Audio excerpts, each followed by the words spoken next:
The Inferno artifact is finally obtainable in this week of mutations. It drops from Empyrean Forge, and pairing the Inferno artifact with the Void Blade has to be one of the highest damage combos right now. It is a melee build, so it does suffer against some ranged builds, but you pretty much can 1v1 or 1v3 every single other melee build in the game. Hatchet was nerfed. I guess the only build that can kind of compete with it is the blue side Greatsword tree, but that is a pretty outlier build and you don't really see much of those builds happening right now. But as you can tell here, this build has so much raw damage, 1vx potential, rend, damage over time, high attack speed, stickiness. It literally is a better hatchet. So let's talk about the build I've been playing on the stream. Starting off with the Void Gauntlet, we need to select every single left side passive node here. It's going to unlock the Void Collar, and this is a huge healing over time and damage over time effect. It affects all allies and enemies inside it, and this is how we are able to cleave a bunch of enemies. After this, we are going to be using Orb of Decay. This is a high damage burst ability and is used to fight the big clumps. We're also going to take Scream to lock down the enemies, and this is kind of what the core tree looks like. You have another option, and that is taking out Orb of Decay points for either Baleful Tether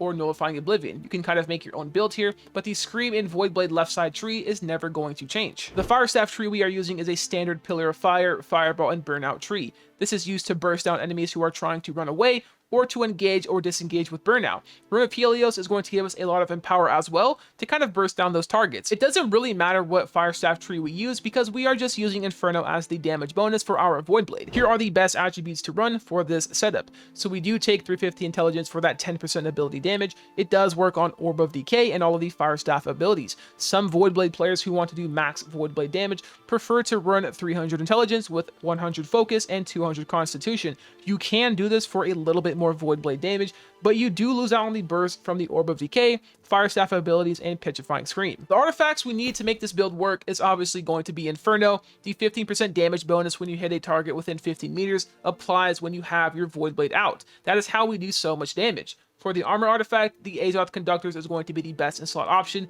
15% more elemental damage in medium armor is insane. Until you can get these, I would highly recommend using the attuned leather pants. So outside of that, for the jewelry artifacts, I have decided to use Endless Thirst. I don't have Blood Drinker or Elemental Band in this build yet, but if you have those, I would highly recommend checking those out. Elemental Band is going to be a little bit more damage. Blood Drinker obviously is going to be for the 1v10s, high sustain builds, and Endless Thirst is kind of in between. We have Empowering Toast, and the healing consumables are 33% stronger. To get the artifacts, we're going to hit up to our activities in the top here.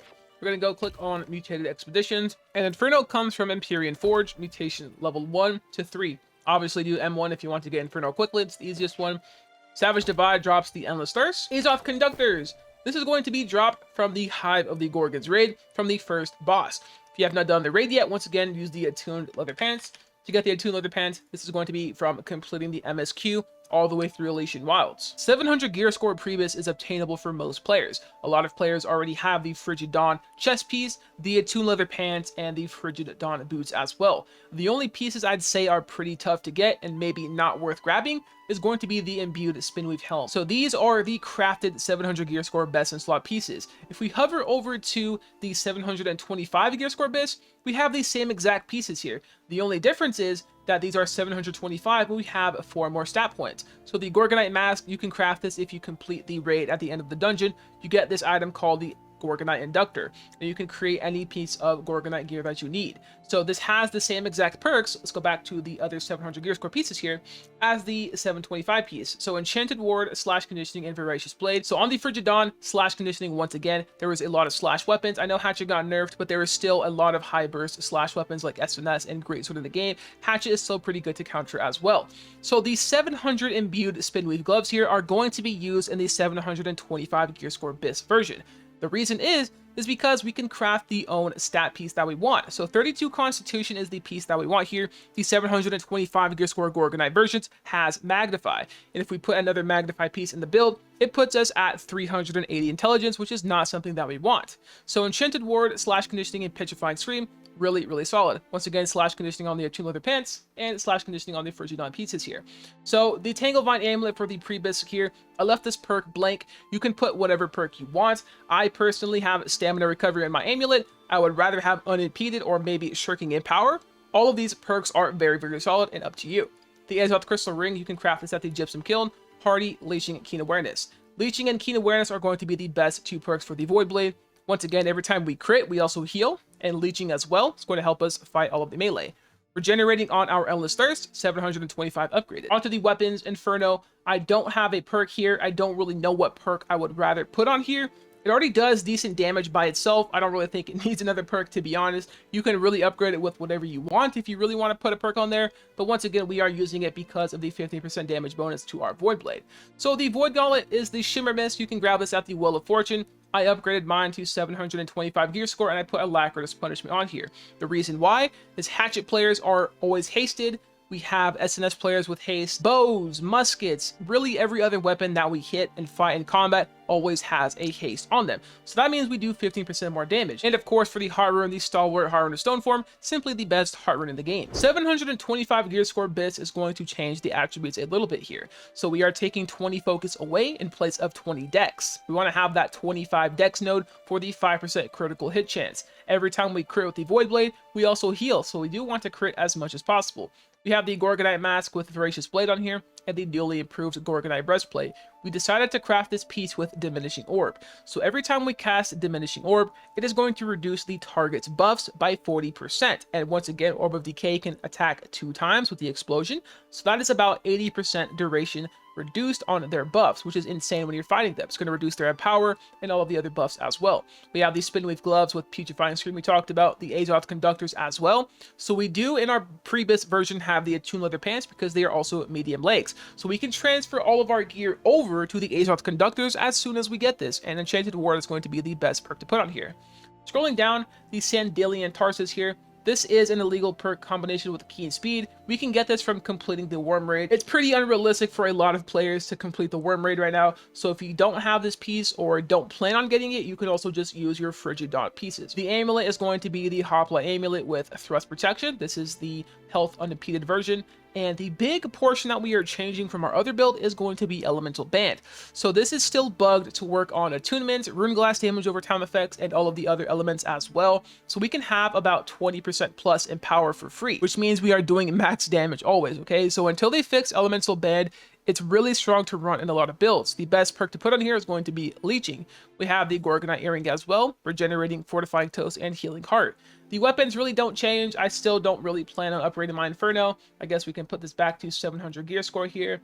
But for the most part, we do have the Gorgonite Void Gauntlet with Arboreal Attunement. Once again, the Elemental Band is working off of attunements when it's not supposed to. So we do in a BIS Void Gauntlet really want to have that attunement on here. Some tips to succeed with the Void Gauntlet is going to be the light attack into the heavy attack combo. So if somebody decides to dodge after you light attack them, the heavy attack is going to track them through the dodge. It chases them super far. As you can see, the lunge with this weapon is insanely far. It's about as far as a light dodge. So if somebody does dodge, make sure you do heavy attack instead of dodge into the light attack. One quick note that I forgot to mention earlier is that Orb of Decay slows when a target has a debuff. And since we use the Void Blade, it applies the Disintegrate debuff. So if we auto attack a person with the Void Blade one time, and then we cast the Orb of Decay, it's going to apply that 30% slow for 3 seconds. And as you know, when somebody is slowed, their dodge speed is reduced by half. So every time you're fighting a light player, that's why slows are so strong. It reduces their dodge rolled by a lot. Other than that, don't forget to use your Fire Staff damage for quick bursts in between your Void Blade combos or when you're trying to escape. The weapon still does quite a bit of damage because we do have all of that intelligence in here, the 350 intelligence in particular, so don't forget to use this weapon as well. That about wraps it up. I'll catch you guys in the gameplay, and I'll see you on the stream later today or tomorrow. Depends what I'm feeling like. Peace, baby.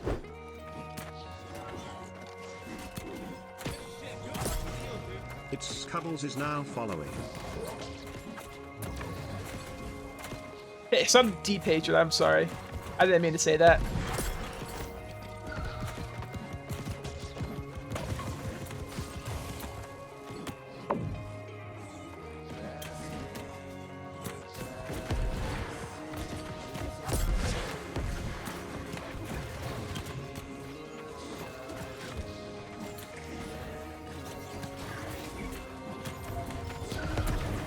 Yeah, I mean, oh wait, the sealer is low.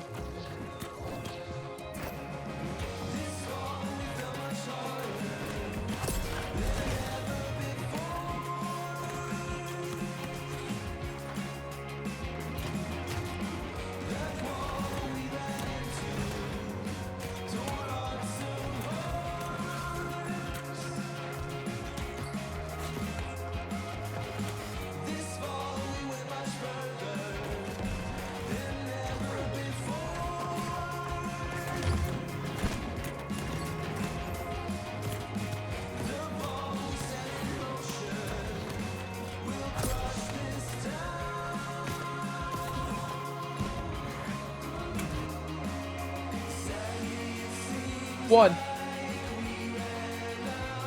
Boom. 2.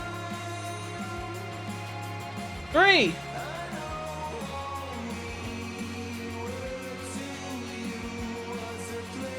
4. 5. 6. 7. 8. 9. 10. 11. There we go.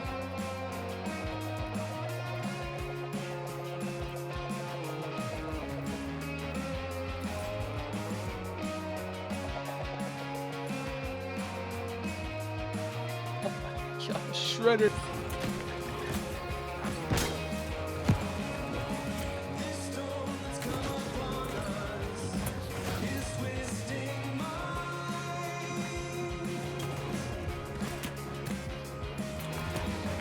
I mean, I slapped, huh?